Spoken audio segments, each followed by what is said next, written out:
जी हाँ, middle east में इस वक्त आप होली नहीं दिवाली जैसा कह सकते हैं भयावह और दृश्य देख रहे होंगे। हालांकि दिवाली पर जश्न मनाया जाता है बुराई पर अच्छाई का, लेकिन जिस तरीके से मिडिल ईस्ट में हो रहा है उससे पूरी दुनिया हैरान है। ईरान लगातार ताबड़तोड़ बमबारी कर रहा है और इस बीच खबर है कि कतर में अमेरिका का रडार सिस्टम ध्वस्त हो गया है। जी हां, बहुत बड़ी खबर निकलकर सामने आ रही है।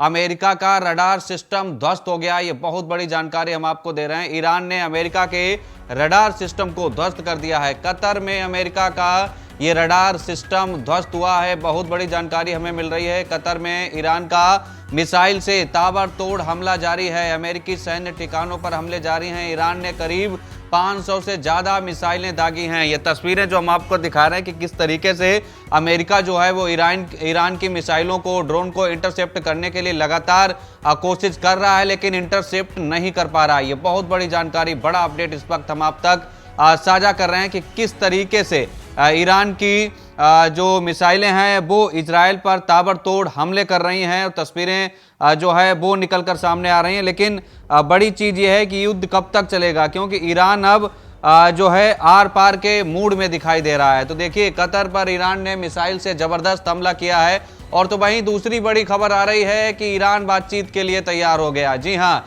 ईरान के जो सुप्रीम लीडर थे अली खामनेई, जो मारे गए इजराइल और अमेरिका के हमले में, उनके प्रतिनिधि की तरफ से यह बयान आया है कि ईरान बातचीत के लिए तैयार है, हम बातचीत के लिए तैयार हैं। अब्दुल मजीद का कहना है, अब्दुल मजीद जो हैं वो खामनेई के प्रतिनिधि हैं और वो बातचीत के लिए तैयार हो गए हैं। बहुत बड़ी जानकारी इस वक्त हम मिल रही है।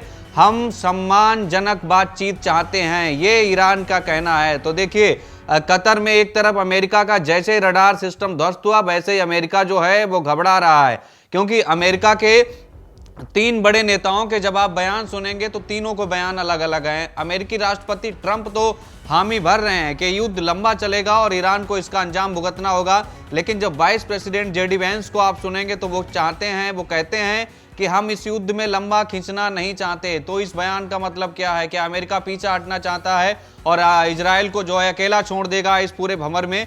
ये एक गंभीर प्रश्न है। फिलहाल ईरान जो है वो बातचीत के लिए तैयार हो गया है। ये बड़ी जानकारी हमें इस वक्त मिल रही है, क्योंकि खामनेई के जो प्रतिनिधि हैं अब्दुल मजीद, उनका ये बड़ा बयान अभी आया है। वो कह रहे हैं कि हम सम्मानजनक बातचीत चाहते हैं, यानी ईरान युद्ध खत्म करने की ओर अपने कदम बढ़ा रहा है। तो ईरान ने बातचीत के लिए हाथ बढ़ाया है, लेकिन दूसरी तरफ इजराइल भी ताबड़तोड़ ईरान के तमाम ठिकानों पर, तमाम शहरों को और सैन्य जो ठिकाने हैं, अड्डे हैं, उनको निशाना बनाने की कोशिश की जा रही है। लेकिन ईरान के पास इतनी मिसाइलें हैं कि उनका तोड़ अमेरिका और इजराइल मिलकर भी नहीं निकाल पा रहे हैं। ईरान लगातार, चाहे दुबई की बात हो, सऊदी अरब की बात हो या फिर यूनाइटेड अरब अमीरात के दूसरे शहर हों, वहां पर भी ताबड़तोड़ जो है हमले इस वक्त ईरान कर रहा है। और दूसरी तरफ दुबई हो, दोहा हो, इराक हो, जगह जगह जो है हमले इस वक्त देखने को मिल रहे हैं। लेकिन बड़ी जानकारी यही है कि ईरान जो है वो बातचीत के लिए तैयार हो गया है। खामनेई के जो प्रतिनिधि हैं वो कह रहे हैं कि हम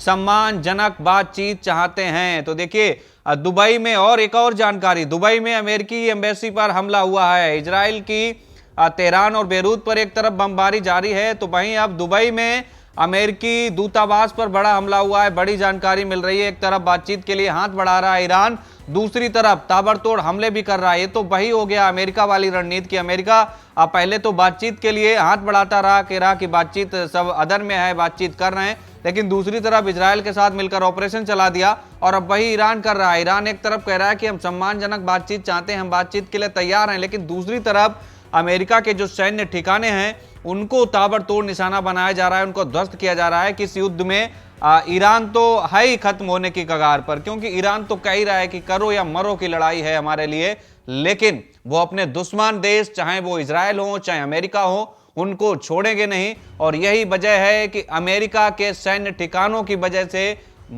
जो मिडिल ईस्ट के गल्फ कंट्रीज के जितने भी देश हैं, करीब 7-8 ऐसी कंट्रीज हैं, वहां पर जो अमेरिकी सैन्य ठिकाने हैं उन पर भी ताबड़तोड़ जो ईरान है वो हमले कर रहा है। तो देखिए, ईरान ने 500 से ज्यादा मिसाइलें दागी हैं और दूसरी तरफ कह रहा है कि हम सम्मानजनक बातचीत चाहते हैं। तो देखिए, अब ये युद्ध कहां जाएगा इसका किसी को भी अंदाजा नहीं है। नेतन्याहू तो कह रहे हैं कि युद्ध लंबा नहीं चलेगा, लेकिन ट्रंप कह रहा है कि युद्ध लंबा चल सकता है।